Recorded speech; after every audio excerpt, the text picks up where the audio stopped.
got a special kind of show. What's the point that it's never know? It's this point to be so genius in your mind.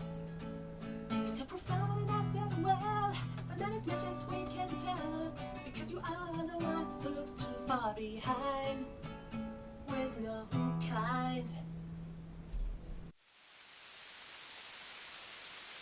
Welcome to Movie Rehab. First of all, I want to apologize for my behavior of previous episodes. This place can really turn a nice person into a monster. But yeah, that's over. However, today I will review a movie for which we have to ask why it has to exist. This movie, my dear friends, does a lackluster name. Happily Never After. Here's our story. Let me fill you in on everyone in this particular tale.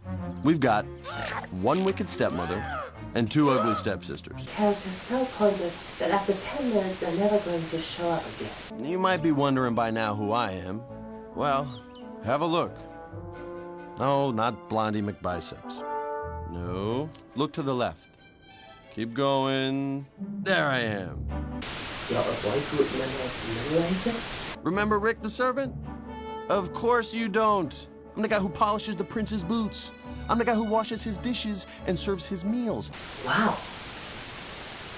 I already hate this guy. I know she's supposed to be the actual hero of this movie, but making him the whiny little bitch with the voice of Freddie Prinze Jr. didn't make it easy to me. And serves his meals, and does his laundry, and flosses his teeth. Oh, come on. At least I'll have to work for this guy. A little lower. Lower. Lower. A lot lower.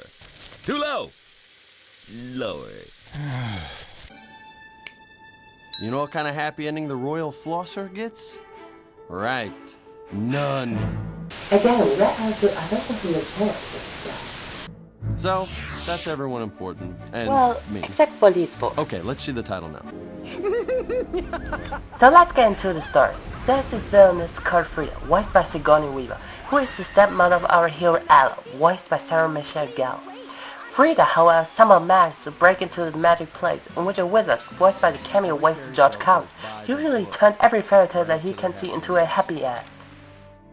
But because they couldn't give George Carlin enough money to stay any longer, he then decides to go to a vacation, entrusting the destinies of many fairy tale creatures to these silly sidekicks here. Everything will go by the book. Just like it always does. Oh, princess needs a makeover! However, Frida just destroys the happy Ella ending and tries to create a happier ending for all the villains, especially for herself. Kingdom! Okay, why not just let them select a certain set? That movie has much better execution than Prince. Freddie Prinze Jr. and the rest then try to help Ella despite for him being in love with her. Things were kind of slow in the kitchen. No surprise where this is going. No. There's also the evil sidekick Rumpelstiltskin, voiced by Meg McShane. This is one of the few characters being enjoyable in this movie. What's interesting about it is that the unimportant characters are the more interesting characters than the actual heroes. Sarah Michelle Gellar's character is nice, but that's all that I can say. Freddie Prinze Jr.'s character is less boring than Ella, but only for his constant bitching, which at least makes us show what kind of character he is. So, are only the extras in this movie likable? Well, Andy, Dick, and Wallace Shawn as the comedic sidekicks are pretty okay. They're not really that much funny, but I do believe that they both at least try to put effort into their role. I like the way I look already. I don't want to be a frog. Oh, no. What if he makes me look like you? But the biggest problem of this movie isn't that the animation looks dated. It's the villain. As much as I like Sigourney Weaver, her character is just one of the most cliched and boring ones I've ever seen since that Tim Roth film from The Incredible Hulk. Her character is neither threatening nor funny. The only major reason for her being the villain is just built on one of the most cliched motivations ever, jealousy. Even the bland Prince character is much more entertaining than her, and to the movie's little credit, Patrick Warburton is the funniest guy in this movie. Is his character dull? Yes, but that's the point. That's the joke and it works perfect for me. Why? Wog. So not only is the Prince the funniest character of this movie, but also the second best character too.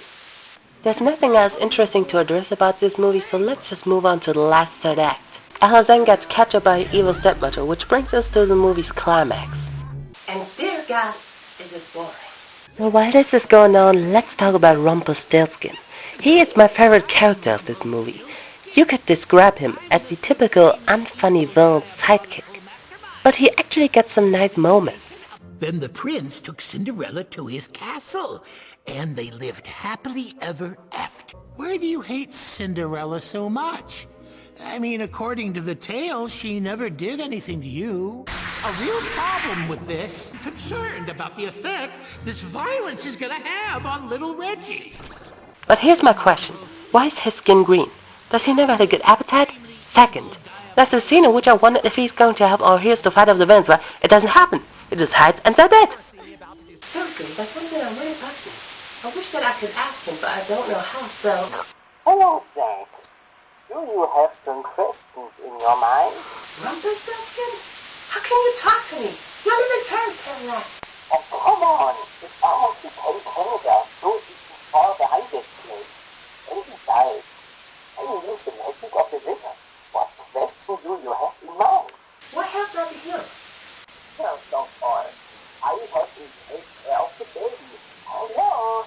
Okay, you keep it really nice up for me to save the money for future projects.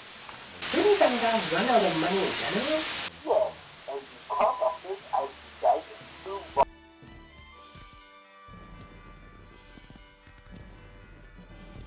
Excuse me, but how long are we talking?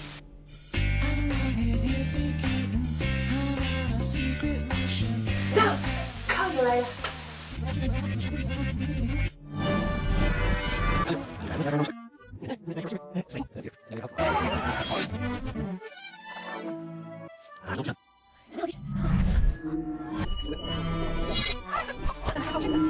So, in my honest opinion, the climax of the movie, the battle between Ella and the evil stepmother, actually pretty okay. It's not really suspenseful, but people are in danger, and the fairy tale land depends on the hand, and so I give this movie credit for... did our hero just cheat in the battle of our constraint? Who's the cheater again? whatever. Gal defeats Weaver, then gets together with Freddy. The evil stepmother is surrounded by honey viruses. Rumpelstiltskin is now good and becomes the babysitter of the baby. Cat and Pig bring the balance back to the country, and then the movie rips off the sword in the stone. Man, I can't believe it. Believe me, you can have it. And the good guys, including Rumpelstiltskin, are all living happily ever after. God, I don't like this one. The animation looks dated, the characters are all either too good, too evil, or too stupid. The main characters are really bland.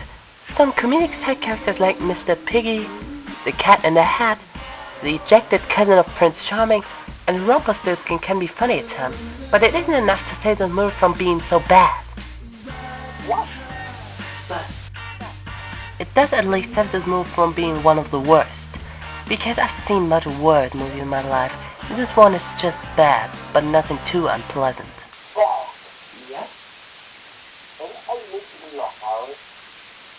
Why? When that animation is no more, I need some place to live. I don't put my trust on a stick-looking whatever the hell you are. I only gave you 2 next job. Aren't you a babysitter? Never seen the sequel? The what? The what?